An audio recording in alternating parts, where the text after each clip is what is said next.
It started with a missed flight at Lax. A 30-year-old photographer, Hana Kobayashi, vanished without warning. No phone calls, no credit card use, no digital trace. Her family feared the worst, and then 1 month later she was found. In Mexico, alive, but silent. Why did she disappear? And why hasn't she told anyone what happened? Hana Kobayashi is a 30-year-old photographer based in California. She's described by friends as creative, introspective, and deeply sensitive, someone who often found beauty in quiet moments. Her work focused on portraits and visual storytelling, blending modern digital techniques with analog photography. She maintained a modest online presence and worked freelance gigs in the Los Angeles area. According to early reports, she had no history of criminal behavior or substance issues. There was nothing to suggest she was planning to disappear. Her family noted she had been under stress, personal and emotional, in the weeks leading up to her disappearance, but nothing seemed out of the ordinary. She wasn't running from a relationship. She wasn't in legal trouble. She just vanished. On the day she was supposed to travel, Hana Kobayashi arrived at Los Angeles International Airport, but for reasons still unclear, she missed her flight. Authorities haven't released details about where she was headed, whether it was for work or personal reasons, or if she ever checked in at the gate. There's no public footage confirming her exact movements inside Lax, no luggage left behind, no unusual interactions reported by airport staff. She was simply last known to be at or near the airport. After that point, her phone activity stopped. There were no calls, texts, or social media posts. No bank or credit card transactions were recorded. It was as if she had disappeared in transit in one of the most heavily surveilled airports in the country. When Hannah failed to arrive at her destination, her family immediately sensed something was wrong. They tried calling her. No answer. They messaged her. Nothing. There was total silence. Within days, they reported her missing to authorities in Los Angeles. The case was quickly assigned to the lab's missing persons unit, but without signs of foul play, there was little to go on. No luggage was found, her phone was off, and no one had seen her since that day at the airport. The family turned to social media, pleading for tips and asking anyone with information to come forward. But despite the public push, no verified sightings came in. Hannah had simply vanished with no digital trail and no goodbye. With no leads from authorities, Hana Kobayashi's family took the search global. They reached out to the public through platforms like Facebook, Instagram, and Reddit, sharing her photo and pleading for information. Online true crime communities picked up the story, comparing her case to others involving sudden disappearances with no explanation. Digital flyers circulated in both English and Spanish, especially after unconfirmed rumors suggested she might have crossed into Mexico. Hashtags like #FindHanakobayashi began trending in missing persons circles. Still, no surveillance footage emerged. No sightings were verified. Her name began appearing on missing person blogs, podcasts, and niche news outlets, but no one could say where she was or why she left. Days turned into weeks. And then, after nearly a month of silence, the story took a shocking turn. On the 29th day after Hana Kobayashi disappeared, Mexican authorities located her. She was found in the city of Tijuana, roughly 140 miles south of Los Angeles, just across the border. According to initial reports, she was staying alone at a budget hotel. She had valid identification, appeared physically unharmed, and was not in immediate danger. No foul play was suspected. No criminal activity was reported, and most notably, she was not reported as missing in Mexico. Once her identity was confirmed, as officials were notified and the case was reclassified. Her family was relieved. She was alive, but they still didn't understand why she left. And to this day, Hannah has not spoken publicly about what happened during those missing weeks. No statement, no interview, nothing. Experts looking at cases like Hana Kobayashi's often bring up one rare but real phenomenon: dissociative fugue. It's a psychological condition where a person experiences a sudden, unexpected departure from their usual environment, often with confusion about their identity, and sometimes with no memory of how or why they left.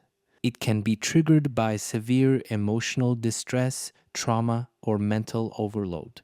In many fugue cases, people travel far from home, start new routines, and seem functional but disconnected from their past. Though there's no confirmation Hannah experienced this, the pattern of events, sudden disappearance, voluntary border crossing, no contact, and silence after being found has similarities to known fugue episodes. Medical professionals emphasize this isn't attention seeking or drama. It's a break in the brain's response to overwhelming pressure. And it raises a deeper question: not just what happened to Hannah, but what she might have been running from internally. Every year in the United States alone, more than 600,000 people are reported missing. And while many of those cases involve crime, abduction, or foul play, a significant number don't. They involve people who walk away, silently, willingly. No one chasing them, no crime scene, just gone. These are called voluntary disappearances, and they often go unnoticed or misunderstood. Some people leave to escape domestic stress. Others vanish under the weight of financial hardship, emotional breakdowns, or personal shame. In certain cases, individuals say they needed to reboot their life and simply couldn't do it where they were. Mental health professionals explain that these disappearances are rarely about hurting others, they're about trying to survive. Not physically, mentally. Hana Kobayashi's case fits many of these elements. No violence, no threats, no crime, just distance and silence. While the world speculated, Hana Kobayashi's family lived through something far more painful: uncertainty. Her mother and relatives made public statements begging for information, not knowing whether Hannah was lost, in danger, or simply gone. They described her as sensitive, artistic, and emotionally deep, someone who felt things more intensely than most. The hardest part: there was no closure, no final message, no explanation, just silence. At one point, family members said they just wanted to hear her voice again, even for a second. When she was finally located in Mexico, alive and physically safe, the family expressed gratitude but also confusion. They hadn't received an explanation. No one, not even them, knew why she left. And to this day, they've asked for privacy, choosing not to pressure Hannah for answers she may not be ready to give. As the case of Hana Kobayashi gained traction, it quickly turned into a digital wildfire. True crime blogs, Reddit threads, and Twitter's timelines lit up with speculation. Was it trafficking? A planned escape? A psychotic break? Or something darker? Once Hannah was found in Mexico, the commentary split. Some were relieved, others were angry. Critics accused her of wasting public resources, while supporters argued she didn't owe the world an explanation. The media coverage was intense but scattered. Major outlets like SFGate covered the story, but it never dominated national headlines. Instead, her case lived in that strange internet middle space, too quiet for scandal, too mysterious to ignore. And just like that, the story faded. No follow-up, no exclusive interview, just a slow digital silence. After Hana Kobayashi was found, law enforcement quickly confirmed what many had suspected. There was no crime. She had crossed into Mexico legally using valid documentation. She hadn't been abducted, coerced, or harmed. There was no evidence of illegal activity on her part, and none suspected against others. The LAPD closed the missing persons file. Mexican authorities didn't pursue charges, and the US government did not classify her return as an international incident. In the eyes of the law, Hana didn't commit a crime, she simply left. And so, without a suspect, without a motive, and without a criminal act, the case quietly disappeared from the headlines. But for many, the mystery remained. Why did Hana Kobayashi leave? Why Mexico? Why 29 days of silence? Why no contact with her family, no updates to friends, no sign of distress, and no explanation after she was found? Did she plan it? Did something break inside her emotionally? Was she escaping something or searching for peace? We may never know. She hasn't spoken to the public, hasn't given an interview, and hasn't released a statement. The people closest to her, her family, have chosen to stay quiet too. In a world where everything is tracked, posted, and exposed, Hannah's silence might be the most shocking part of all. Because sometimes the scariest mystery is when someone vanishes by choice and no one understands why. Hana Kobayashi isn't the first person to disappear without a trace and return with silence. In 1926, legendary author Agatha Christie vanished for 11 days after her husband asked for a divorce.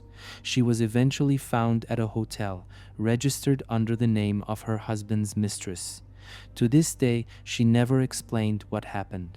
In 2008, Brandon Swanson, a 19-year-old student in Minnesota, called his parents after his car got stuck, then vanished mid-phone call.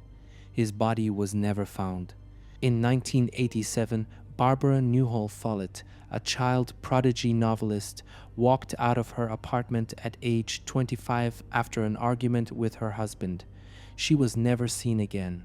And in dozens of other cases, people have crossed borders, changed names, and started over not because of crime, but because they felt overwhelmed by life. The common thread?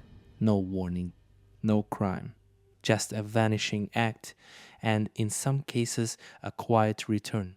At first glance, the disappearance of Hana Kobayashi might seem like just another true crime case. A missing person found safe, story over. But it's not. It's a mirror held up to something deeper, the silent battles so many people are fighting. The pressure to be okay, the weight of emotional burnout, the urge to disappear just to breathe. What makes Hannah's case so haunting isn't the missing posters, it's the silence. The kind that says, "I need space, but I don't know how to ask." The kind that vanishes without screaming, without explanation, without closure.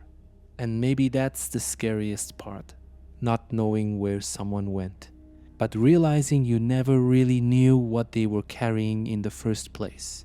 This story isn't just about being found, it's about being seen. So what do you think really happened to Hana Kobayashi? Was she overwhelmed? Was it a conscious escape? Or did something inside her break in a way we'll never fully understand? Drop your thoughts in the comments. I read everything and I want to know what you see in this story. If you've ever known someone who disappeared, even emotionally, or if you've ever wanted to walk away from your life for just a while, this case probably hit harder than you expected. If you found this story powerful, mysterious, or just human, give it a like, subscribe for more deep dives like this, and share it with someone who needs to hear it. And remember, not every mystery has a villain. Sometimes it's just a human being trying to survive.